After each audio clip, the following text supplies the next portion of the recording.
Hello friends, कैसे हैं आप सब। Welcome back in forever. जैसे कि लास्ट पार्ट में आप लोगों ने सुना कि दोनों एक दूसरे को के साथ रोमांस करने में बिज़ी थे और धीरे धीरे एक दूसरे के कपड़ों की सीमाओं को लांघने के लिए तैयार थे। तभी जो है श्वेता का फ़ोन बजने लगता है। तो पहले तो दोनों फ़ोन उठा नहीं पाते, मतलब श्वेता फ़ोन उठा नहीं पाती, वो खुद को संभालने में ही रह जाती है। फ़ोन कट जाता है और फिर दोबारा बजने लगता है। दोनों एक दूसरे को देख रहे होते हैं और शीतल कहती है कि फ़ोन तो उठा लो, घर से होगा। तो श्वेता खुद को शांत करने की कोशिश करने लगती है और फ़ोन दोबारा कटता है, फिर से बजने लगता है। श्वेता फ़ोन निकाल कर देखती है तो घर से ही कॉल होता है। तो वो अपना गला साफ़ करती है और फ़ोन रिसीव करती है। और उधर से उसकी मम्मी होती हैं जो डांट रही होती हैं, कहती हैं कि कहाँ हो तुम, सुबह से गायब हो, किसके साथ हो, दिमाग ख़राब तो नहीं हो गया तुम्हारा, घर आने का कोई टाइम होता है या नहीं होता है। शीतल ने सिर्फ इतना ही सुना था। फिर वो खड़ी हो गई और कपड़ों पे लगी रेत को उसने झाड़ना शुरू कर दिया था। श्वेता ने अपनी मम्मी से कहा कि मम्मी मैं घर के पास में ही हूँ, 15-20 मिनट में घर पहुँच जाऊँगी, इतनी टेंशन मत लीजिए। उसकी मम्मी कहती है टेंशन ना लो, सुबह से जो है गायब हो तुम, भाभी और कज़न भी आ गई लेकिन तुम्हारा कोई अता पता नहीं है, शाम होने जा रही है, अंधेरा हो चुका है। तो कहती है आ रही हूँ मम्मी, 15 से 20 मिनट में घर पहुँच जाऊँगी मैं। एक एक कहकर श्वेता ने मोबाइल रखा और टाइम देखा तो 7 बज रहे थे। शीतल ने भी टाइम देखा, 7 बज चुके हैं। मन ही मन सोचने लगी कि यार काफ़ी लेट हो गया, अब प्रिया को फ़ोन करना चाहिए, नहीं तो बहुत ज़्यादा दिक्कत हो जाएगी। यहाँ से निकल कर पीसीओ से करती हूँ। और ये सोच कर उसने श्वेता से बोला कि आज तो तुम्हें घर पहुंचकर सॉलिड डांट पड़ने वाली है मेरी वजह से। श्वेता ने मुस्कुरा कर बोला तुम मुझे रोज़ मिलो तो मैं रोज़ ऐसी डांट खाने को तैयार हूँ, बस तुम हाँ कहो। शीतल ने कोई जवाब नहीं दिया, थोड़ी देर चुप रही और फिर बोली कि काफ़ी वक्त हो चुका है, घर चलना चाहिए। तो श्वेता ने भी कुछ नहीं कहा और वो वहाँ से खड़ी हुई और शीतल का हाथ थामे हुए वहाँ से चलने लगी। वहाँ से रोड तक आने में उसने शीतल को अच्छे से समझा दिया था कि कहाँ से कौन से नंबर की बस पकड़नी है और अगर टैक्सी से जाना है तो कहाँ से मिलेगी। तो उसने उसे सब कुछ समझा दिया था। श्वेता और शीतल जब रोड पर पहुंची तो श्वेता ने कहा कि चलो अब तुम पहले बस पकड़ लो या यहाँ से टैक्सी कर दो, तब तुम घर जाओ, फिर मैं जाती हूँ। लेकिन शीतल ने कहा नहीं, पहले तुम अपने घर जाओगी, नहीं तो तुम्हें और डांट पड़ जाएगी और मैं नहीं चाहती तुम्हें अब और डांट पड़े, ठीक है, मैं चली जाऊँगी।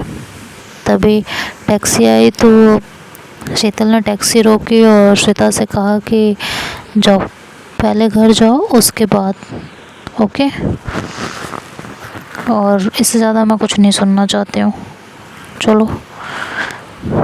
श्वेता का बिल्कुल मन नहीं था, वह शीतल को भेजकर तब जाना चाहते थे लेकिन शीतल ने उसकी एक नहीं माने। टैक्सी आ चुकी थी और अब श्वेता को सिर्फ उसमें बैठना था। श्वेता का दिल ज़ोर से धड़कने लगा था, आंखें नम हो चुकी थी लेकिन उसने खुद को संभाल रखा था। श्वेता ने कसकर शीतल को गले से लगाया, फिर उसके गालों को चूमा और कहा सुनो शीतल। शीतल ने कहा अगर मूड चेंज हो जाए ना तो मुझे कॉल करना। ये कहकर उसके हाथों में उसने एक कागज़ का टुकड़ा थमाया जिस पर श्वेता का मोबाइल नंबर लिखा था, और टुकड़ा थमाते हुए कहा कि मैं इंतज़ार करूँगी। श्वेता टैक्सी में बैठी और उसका दरवाज़ा बंद करके शीतल ने कहा कि इंतज़ार मत करना और ध्यान से जाना और अपना ख्याल रखना। जवाब में श्वेता बस मुस्कुरा दी थी। थोड़ी देर बाद बोली कि तुम भी अपना ध्यान रखना। ये वक्त मुझे हमेशा याद रहेगा। फिर भी इंतज़ार करूँगी। शीतल ने एक बार फिर से कहा, श्वेता इंतज़ार मत करना, बस ध्यान रखो अपना। और ड्राइवर को बोला कि भैया जाइए, ध्यान से ले जाइएगा। श्वेता के जाने के बाद शीतल ने पास के पीसीओ से अपने जीजा जी को फ़ोन किया और बताया कि घर के लिए बस पकड़ रही हूँ और बस आ रही हूँ। थोड़ी देर चलते हुए बस स्टैंड पे पहुँची और वहाँ से श्वेता के बताए हुए बस नंबर की बस पकड़ी और बस में बैठ गई। रास्ते में बस की खिड़की से टेक लगाए सोच रही थी कि क्या हो रहा है ये। कभी अपने पास्ट के बारे में सोचती तो कभी भविष्य के बारे में और कभी श्वेता के बारे में। पास्ट के बारे में सोचा कि नीलू और मोना दोनों ही मेरी ज़िंदगी में आए और क्या क्या हो गया, नौकरी मिलेगी या नहीं मिलेगी। और थोड़ी देर बाद उसके जहन में श्वेता का ख्याल आने लगा। श्वेता के साथ बिताए हुए लम्हों को याद करने लगी और चेहरे पे एक मुस्कान आ गई। मन ही मन सोचने लगी कि क्या ज़रूरी है श्वेता का दिल फिर से तोड़ दिया शायद मैंने, लेकिन करती क्या। ये सब सोचते हुए उसने अपनी जेब से वो कागज़ का टुकड़ा निकाला, उसे खोला और उसे कुछ पल देखती रही। देखते देखते फिर पता नहीं क्या सोचा उसने और खिड़की से हाथ को बाहर ले जाते हुए कागज़ को हवा में उड़ जाने दिया।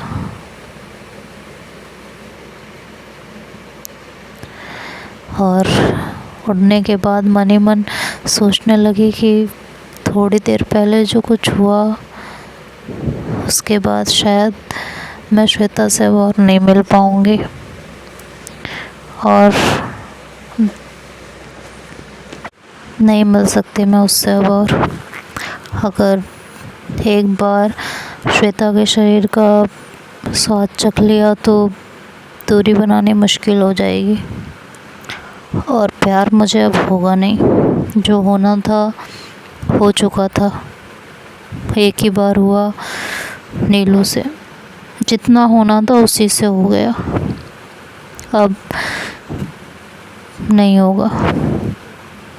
अब मुझे किसी का भी इंतज़ार नहीं करना है, बस अकेले चलना है और मोना वाली गलती अब दोबारा नहीं दोहरानी है। सिर्फ अपने करियर पे, अपने जॉब पे फोकस करना है। बहुत हो चुका। अगर श्वेता की बात आज मान लेती, उसका दिल ना टूटे इस वजह से उसे कल मिलने के लिए कह देती, तो उसके दिल में कोई उम्मीद जग जाती और शायद हम दोनों सारी हदें पार कर जाते। अगर ये हदें पार हो जाती तो मैं श्वेता से दूर नहीं हो पाती, प्यार हो नहीं पाता। और मोना की तरह एट द एंड फिर उसका दिल टूटता। इससे अच्छा था कि अभी अलग हो गए। श्वेता अच्छी लड़की है और एक याद बनकर हमेशा मेरे दिल में रहेगी, लेकिन इससे ज़्यादा और कुछ नहीं। यही सब सोचते सोचते 1 घंटे के बाद वो घर आ चुकी थी। अंदर गई, पानी वानी पिया तो प्रिया को चैन नहीं पड़ रहा था। उसने कहा कि कहाँ थी तुम, बताओ ना क्या क्या किया, इंटरव्यू कैसा हुआ, उसके बाद किसके साथ थी, कहाँ थी, कितनी देर तक थी, क्या क्या किया, वगैरह वगैरह। प्रिया ने बहुत सारे क्वेश्चन पूछने लगे तो उसने कहा कि बस एक फ्रेंड थी श्वेता, उसके साथ थी। उसने सारी कहानी प्रिया को सुनाई। हाँ, लेकिन जो दोनों के बीच में हुआ था वो स्किप कर दिया। तब जाकर कहीं प्रिया को चैन आया। फिर उसने कहा कि अब मैं जाके शावर ले लूँ, गर्मी बहुत लग रही है। तो प्रिया ने कहा कि ठीक है जाओ। फिर वो शावर लेने चली गई, शावर लेके आई, खाना भी ना खाया, थोड़ी देर ऐसे ही बातें होती रहीं और फिर सो गई। अगले दिन सुबह उठी तो श्वेता का चेहरा उसके सामने घूम रहा था, लेकिन उसने अपने ख्यालों को झटक दिया और तैयार होके सिद्धिविनायक मंदिर गई, दर्शन किए और शाम को ट्रेन पकड़ के वापस अपने घर आ चुकी थी। दिन फिर से गुजरने लगा था, महीना दर महीना, लेकिन जहाँ इंटरव्यू दिया था वहाँ बात नहीं बनी थी। शीतल को बुरा लगा था। उसने प्रिया से बात की थी और ये तय किया था कि मुझे अच्छी सैलरी चाहिए जो मुंबई में ही मुमकिन है। पता है मुझे कि मुंबई में सरवाइव करना मेरे लिए थोड़ा मुश्किल है, क्योंकि मेरी आदत खुली फ़िज़ा और खुली जगह पर रहने की है। ये फ्लैट में मुझे बंधा हुआ महसूस होगा। और तुम्हारी गृहस्थी तो देखी है, अभी हाल ही में लौट के आई हूँ। छोटे से फ्लैट में रहना बहुत मुश्किल है, लेकिन मैं खुद को तैयार करूँगी। और मुझे अब वहीं नौकरी करनी है अच्छी सैलरी में। शीतल ने फिर प्रिया को ये कहते हुए फ़ोन रखा कि जब भी जॉब की वैकेंसी निकले तो मुझे बताना। तो प्रिया ने उससे कहा कि टेंशन मत लो, अब जब तुमने मुंबई आने का मन बना ही लिया है तो कोई ना कोई जुगाड़ हो ही जाना है, ठीक है। बस तुम्हारा एक रिज्यूमे बनवाना है, जो कि मैं बनवा लूँगी, क्योंकि तुम्हारा पुराना रिज्यूमे मेरे पास ही पड़ा हुआ है, तो मैं बनवा लूँगी, तुम टेंशन ना लो। ये कह के उसने फ़ोन काटा और शीतल बहुत सारी चीज़ों के बारे में सोचने लगी। उसके बाद उसका डेली का रूटीन शुरू हो चुका था और एक बार ऐसे ही बैठी हुई थी उसके दोस्त के साथ, किसी काम से उठ के वो बाहर गई तो उसके मम्मी पापा कुछ बातें कर रहे थे। देन वह दोस्त को छोड़ने जब बाहर गई तो उसके दोस्त ने बताया कि तुम्हारे मम्मी पापा तुम्हारी शादी करना चाहते हैं, तुम्हारे लिए लड़का ढूंढ रहे हैं। तो कहती तुम्हें कैसे पता? तो कहती है कि अंकल और आंटी आपस में बात कर रहे थे कि 4-5 साल में वो रिटायर हो जाएंगे और रिटायरमेंट से पहले शीतल की भी शादी करा दें तो अच्छा होगा। हालांकि शीतल की शादी की मुझे इतनी जल्दी नहीं है, लेकिन आने वाले साल 2 साल में शीतल की शादी करवा के मैं फ्री हो जाना चाहता हूँ। और अब उसके बाद रिटायरमेंट के बाद नहीं तो प्रॉब्लम हो जाएगी। ये बात शीतल को खटक गई थी, वो शादी करने के बिल्कुल मूड में नहीं थे, इसलिए वो ये बात भी थी और ये मजबूरी भी थी कि एक तो आर्थिक मजबूरी, आर्थिक तौर पे फाइनेंशियल तौर पे वो किसी पे डिपेंड नहीं होना चाहते थे, और दूसरी ये भी थी अब कि उसके पापा जल्द से जल्द उसकी शादी कराना चाहते थे। इस वजह से वो जल्द से जल्द यहाँ से दूर हो जाना चाहते थे कि ना वो पास रहेगी और ना ही मम्मी पापा उस पर प्रेशर डालेंगे। तो एक रीज़न ये भी था। तो देखते हैं अब आगे क्या होगा, ये नेक्स्ट पार्ट में सुनेंगे। तब तक के लिए बाय बाय, टेक केयर।